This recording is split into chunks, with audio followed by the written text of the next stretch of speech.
تقریر کری مسجد بھرنے لگی، تو پھر عیدگاہ میں وہ تقریر کرنے لگے، مسجد بھرنے لگی، ہفتے میں 3 تقریریں کرتے تھے۔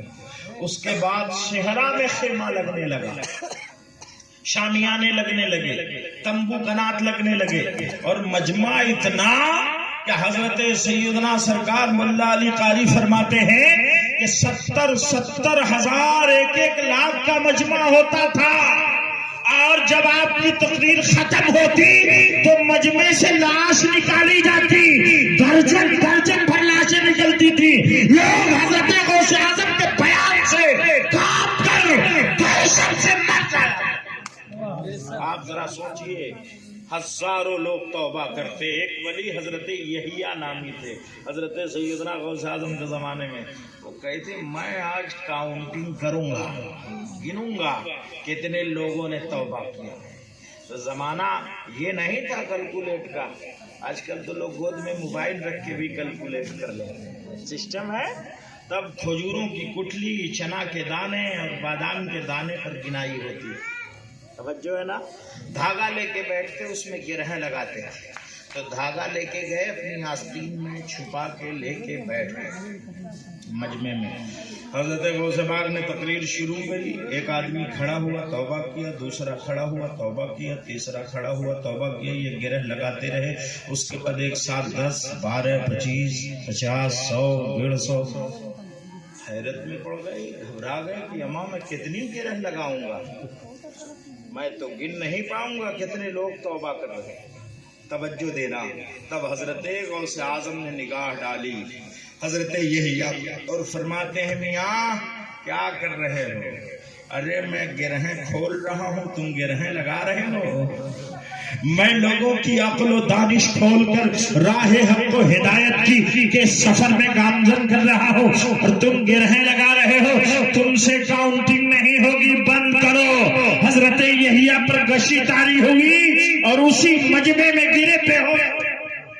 آپ سوچئے اور غور فرمائیے، وہ غوث اعظم اللہ کے حکم سے کہتے قدمی حاضی علی رقبت کل ولی اللہ، اس کا ترجمہ ہوتا ہے میرا قدم تمام اولیاء کی گردن پر ہے۔ حضرت یحییٰ آگے بیٹھے تھے، آپ ممبر پہ اعلان کر رہے تھے، جمعہ کا دن تھا، تو سرک کے آگے آئے، سر جھکا کے حضرت غوث اعظم کا قدم پکڑ کر اپنے سر پہ رکھ لیا اور کہا آقا آپ کا قدم میرے سر پر بھی۔ تو غوث پاک نے فرمایا ارے تم نے لیٹ کر دیا، خراسان کے صحرا میں ہندوستان کا راجہ معین الدین اجمیری تم سے پہلے اپنا سر میرے اپنا سر جھکا چکا ہے میرے قدم۔ آپ ذرا اندازہ فرمائیے اور غور کریے، حضرت سیدنا جنید بغدادی ایک ولی، کون؟ بغداد کے سید الطائفہ، بہت عظیم بزرگ، حضرت غوث پاک سے 250 سال پہلے کے ولی۔ توجہ ہے نا؟ آپ دائیں بائیں دیکھ رہے ہیں، تقریر ختم کر دوں، سمجھ میں آ رہی ہے؟ بھائی جان کو سمجھ نہیں؟ ہاں یہ والی آپ یہ آپ پکڑے تھے نا تو وہ نیند لاتی ہے۔ ہاں آپ توجہ رہے، ہاں دھیان کیندرت ہے نا سب کا۔ سڑک کے آگے کیوں نہیں آتے؟ ارے شیرنی اتنی زیادہ نہیں ہے کہ یہاں لگائے گی، اور آگے آؤ، توجہ سے میری بات سنیں۔ مجھے تکلیف تب ہوگی کہ میں مائک پر اپنا گلا پھاڑ رہا ہوں گا اور آپ کے سر سے میری بات گزر جائے۔ میری 2 کوالٹی ہے، ایک یہ کہ میں موقع محل کے حساب سے گفتگو کرتا ہوں، سمجھ گیا؟ دوسری کوالٹی یہ ہے کہ میں نہیں چاہتا کہ بغیر سمجھائے گزر جایا جائے، اس لیے میں چاہتا ہوں کہ ہر بات اگلے کو سمجھ میں آئے۔ آپ بیٹھے بھی اسی لیے، اگر اس مجمع سے کوئی بھی ہم بات لے کر گئے اور اللہ نے عمل کی توفیق دے دی تو ہم سب کی مغفرت کا سامان ہوگا۔ توجہ دیں اور غور کریں۔ تقریر ختم کر دوں کہ کروں؟ یہ سفید ٹوپی والا کیا کر رہا ہے؟ اے بیٹا اے ادھر کیوں دیکھ رہے ہیں؟ ارے گڑبڑ ہو رہی ہے، ادھر دیکھو، ادھر دلہا میں ہوں، تم ادھر دیکھ رہے، ادھر دیکھو، اب میری طرف دیکھو، توجہ کرنا آپ۔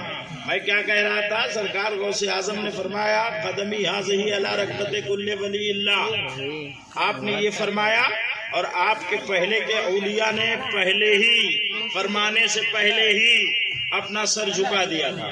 حضرت جنید بغدادی 250 سال پہلے کے ولی، کتنے دن کے؟ 250 سال۔ آپ سوچئے ذرا، جمعہ کے دن ممبر پر کھڑے ہو کے خطبہ پڑھا رہے تھے، دوران خطبہ ممبر سے اتر گئے اور اتر کے اپنا سر جھکا کے کہتے آقا آپ کا قدم میری بھی گردن پر۔ نمازی سوچنے لگے یہ کون خطبہ ہے؟ تو خطبہ پڑھ رہے تھے، اتر کے اپنا سر جھکا کے کہتے ہیں آپ کا قدم میری بھی گردن پہ، پھر پلٹ کے ممبر پہ گئے اور خطبہ دینے لگے۔ جب خطبہ پورا ہو گیا تو مصلی امامت پر آئے، نماز جمعہ پڑھا دیا۔ لوگوں نے سنت و نوافل پڑھ کے للچائی نظروں سے جنید بغدادی کی زیارت شروع کر دی۔ حضرت جنید بغدادی نے دیکھا متمنی نگاہوں سے لوگ دیکھ رہے ہیں، کہا سوال کرنا چاہتے ہو کہ میں نے ایسا کیوں کیا؟ جاننا چاہتے ہو میں نے ایسا کیوں کیا؟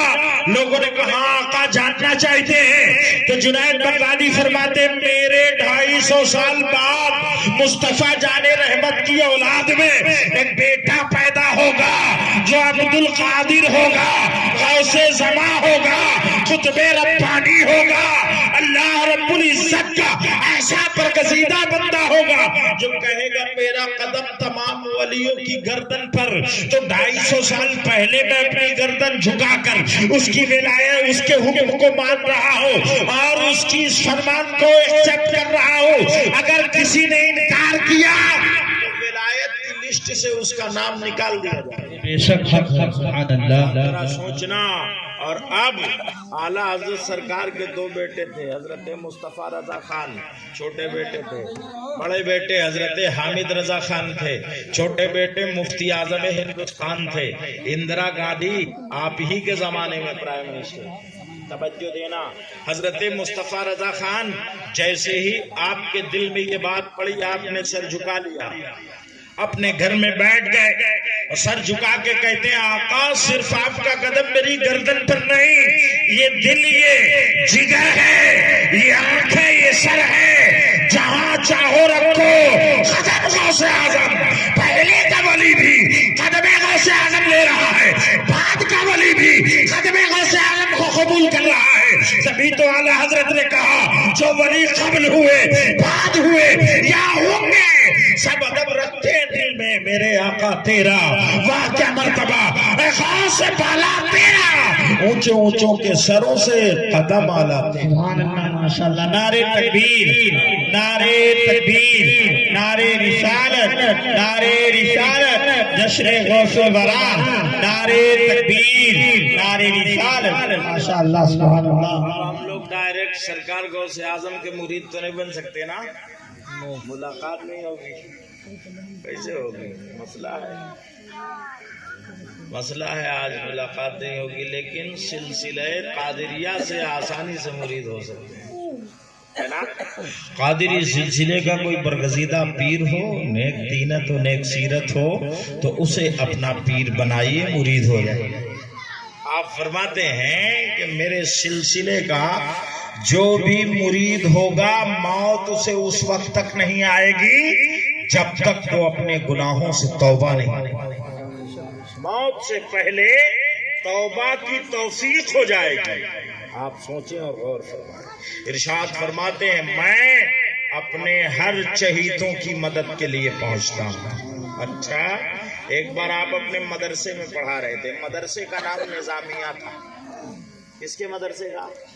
سرکار غوث پاک کے مدرسے کا۔ آپ نے بغداد میں جب پڑھائی پوری کر لی تو وہیں ایک مدرسہ کھولا اور اس مدرسے کا نام مدرسہ نظامیہ تھا۔ اس میں بیٹھ کے آپ بچوں کو حدیث کی تعلیم دے رہے تھے۔ آج کل تو لوگ پڑھنا ہی نہیں چاہتے، وہ یہ سمجھتے ہیں کہ ہم کریا اجر پہن کے ہی لگ رہے ہیں عالم، تو پڑھنے کی کیا ضرورت ہے؟ نہ نماز سے مطلب ہے، نہ روزہ سے مطلب ہے۔ رمضان کے مہینے میں بھوجا ہوا چنا روڈ کے کنارے بیٹھ کے کھاتے ہیں اور لوگ یہ کہتے ہیں کہ یہ پہنچے ہوئے بزرگ ہیں، آپ ذرا سوچیے کتنی بڑی غفلت ہے امت مسلمہ کی